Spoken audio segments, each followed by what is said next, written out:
Olá, querido jovem, hoje vamos retomar o nosso estudo sobre o documento Os Jovens, a Fé e o Discernimento Vocacional, com o primeiro capítulo, Pôs-se a caminhar com eles.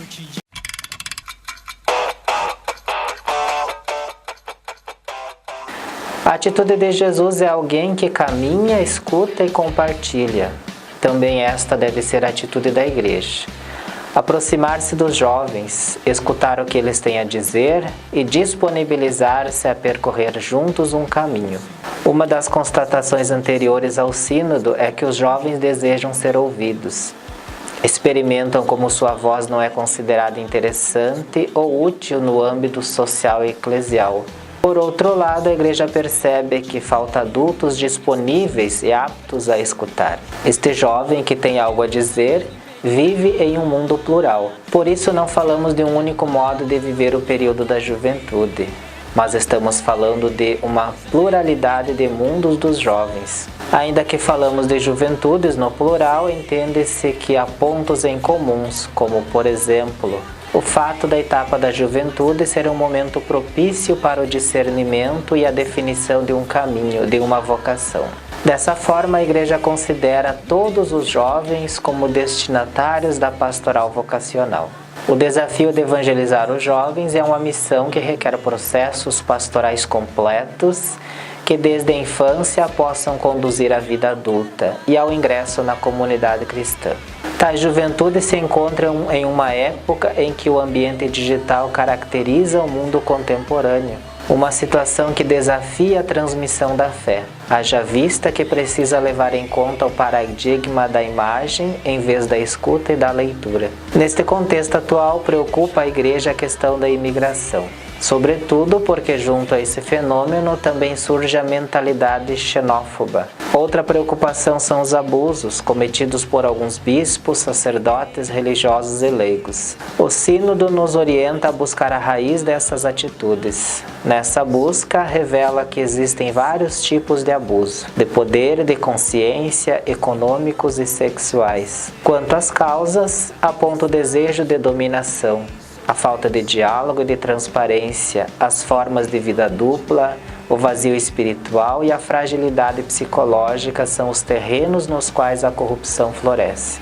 A igreja reconhece a situação, pede perdão às vítimas e faz penitência. Mas também tem motivos para a gratidão e encorajamento, pois há muitos sinais positivos. Por isso cita o empenho sincero de inúmeros leigos e leigas, sacerdotes, consagrados, consagradas e bispos que todos os dias se exaurem com honestidade e dedicação no serviço aos jovens. Os jovens precisam de figuras de referência nesta etapa tão importante da formação da personalidade.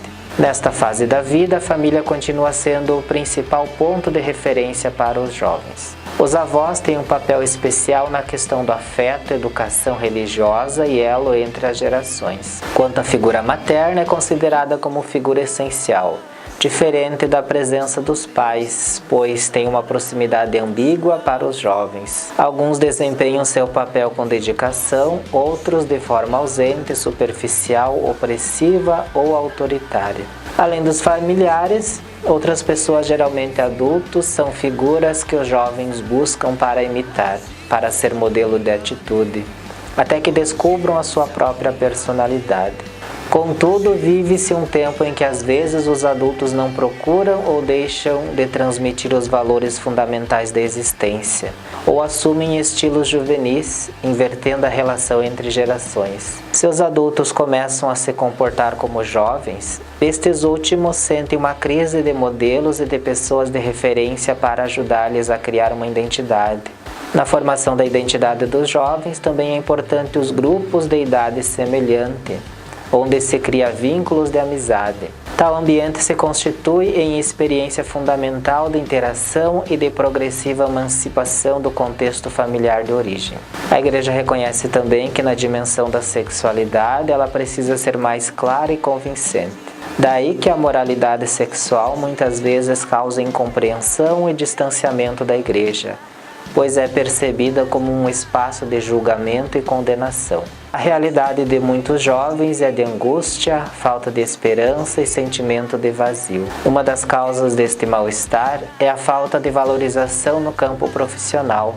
A condição de desempregado reduz a capacidade dos jovens de sonhar e de esperar. Sem oportunidade de contribuir com a sociedade, há muitos jovens que, pela compulsão ou falta de alternativas, vivem perpetrando crimes e violências, não encontrando espaços em que sejam acolhidos, valorizados em suas potencialidades e excluídos do mercado de produção e consumo, o que o Sínodo chama de cultura do descarte. Não é raro que os jovens deparem-se em sofrimentos como depressão, doença mental, distúrbios alimentares, infelicidade, incapacidade de encontrar um lugar na sociedade e suicídios. Outros jovens procuram seu espaço no engajamento social. Um outro espaço ocupado pelos jovens é na área da arte, música e desporto, que o Sínodo chama de caminho da beleza, lugar em que o jovem vai crescendo em humanidade e no relacionamento com Deus. No que se refere à religião, em geral, os jovens afirmam estar em busca do sentido da vida e demonstram interesse pela espiritualidade.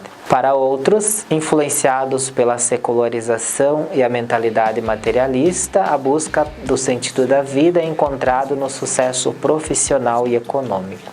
Um contexto de crise das instituições, dos referenciais coletivos, mas que ainda tem Jesus como modelo e mestre. Por isso, a Igreja tem a missão de tornar Jesus conhecido, pois, se para muitos jovens Deus, religião e Igreja parecem palavras vazias, eles são sensíveis à figura de Jesus, quando apresentada de maneira atraente e eficaz. Quando estes jovens procuram um envolvimento na instituição religiosa, a Igreja, às vezes a disponibilidade dos jovens encontra um certo autoritarismo e desconfiança por parte de adultos e pastores. É preciso acolhê-los e valorizar a sua contribuição. Reconhecer também que os grupos de jovens são instrumentos evangelizadores. Esses grupos se revelam muito ativos na evangelização, por meio de um claro testemunho de vida, em linguagem acessível e a capacidade de estabelecer relações genuínas de amizade. E terminamos então a primeira parte deste documento. No próximo vídeo vamos estudar a segunda parte e os olhos deles se abriram.